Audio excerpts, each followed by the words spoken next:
The Okapi Conservation Project was initiated in 1987 in an effort to conserve the home of the Okapi, or forest giraffe.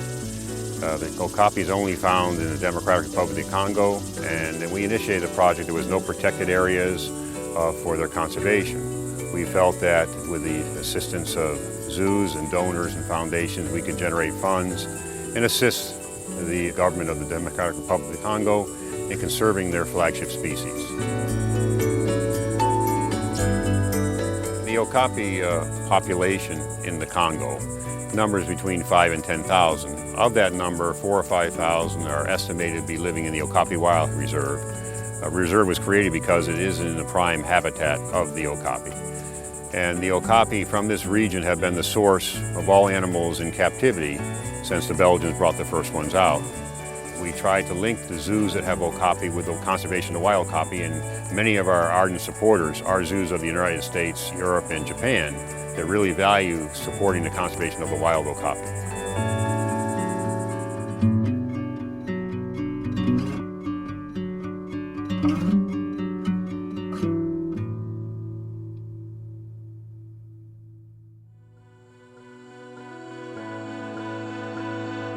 When you think of conservation in the United States, we have national parks, and national parks are supported naturally by the government. But this government does not have the resources to be able to support their national parks, even though it's mandated and even though they've got 14% of their land mass is under conservation, which is actually incredible by any world standard.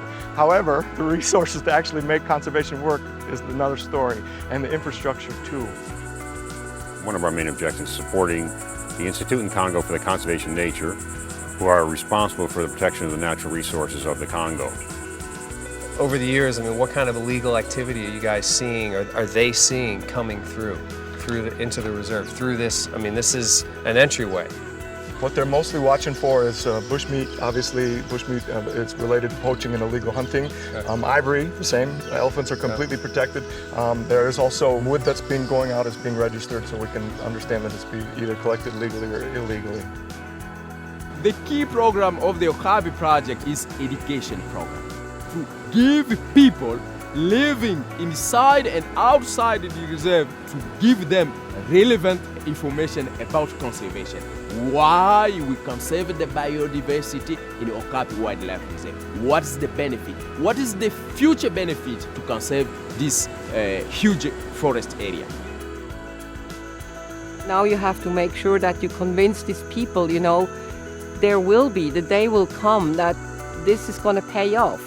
But it's difficult for everyone to convince someone that one day you will have an advantage of that protected area.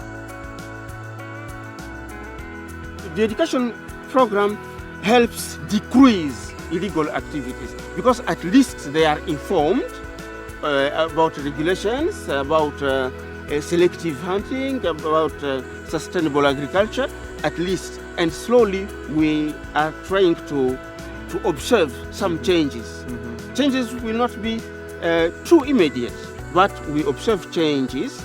They accept conservation actions in their areas, and this is for us a success. The way we try to engage the local citizens of this area is to provide assistance to their communities through education, supported schools, medical clinics, and we have a program called agroforestry, which teaches them how to grow sustainable crops that naturally fertilize themselves.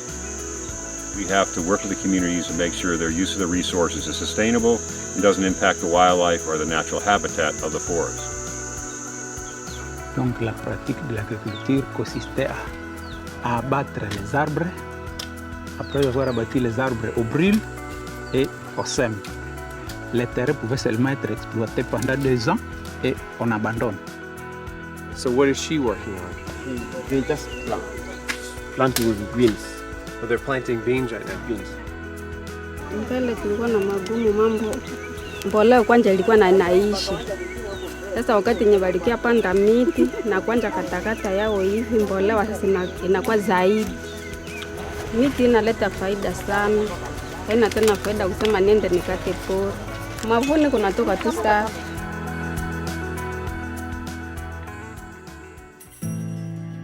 town of Apulu was established to support the Okapi station and has grown over the years as a stop along the so-called Trans-African Highway, which is a one-lane dirt road connecting Central Africa to East Africa.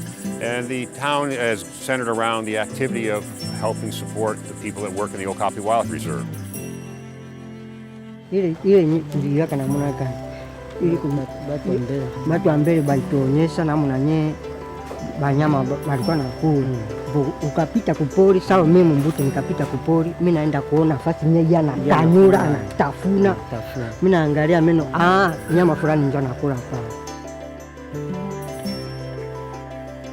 The pygmies are, and I like to say Mbuti pygmies because to give them a proper name, they are unique among people because they're always happy, and especially in Africa where you see such disparity among the sexes. Men and women pygmies are equal. The fathers share in the child rearing. The women have power, they become chiefs. So there's a lot of equality among the sexes. They seem not to judge. What's nice about the culture, they don't judge.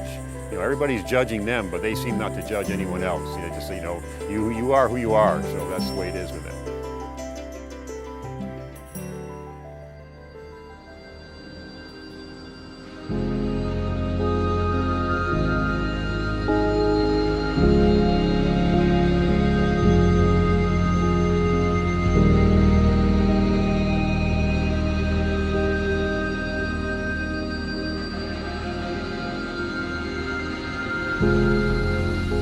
Well, in June of 2012, we were attacked by a notorious poacher and his gang in the town of Apulu in retaliation for ICCN's actions against his illegal activities of gold mining and poaching elephants.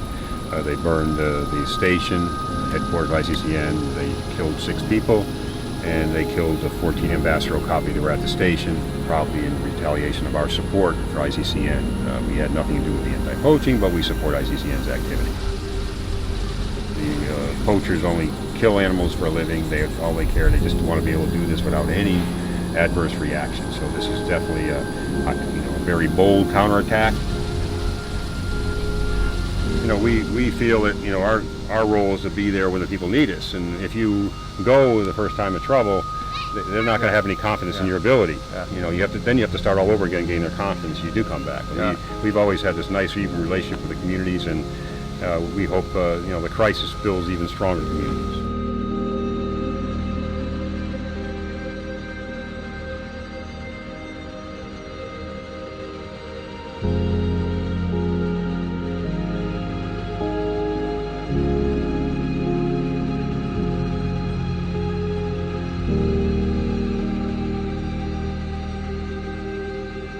We're here at the Jacksonville Zoo today because they've been so kind to me to provide an office during this critical period we're dealing with the project. I can actually respond and make my trips back and forth to the Congo pretty easily from here. And the Okapi here are, you know, one of their highlight species, and almost every zoo I go to, the Okapi is really one of the highlights for people to see. And I feel it's an amazing animal, something that's you know, really beyond our imagination. Once you see one, you say, wow, that is really something. And zoos allow people to see this most incredible creature and to ask the questions about where it comes from and why it's important in the world. And that leads right into this wonderful forest here in the Ituri Forest, and it's an instant connection to what we do here and how important forests are.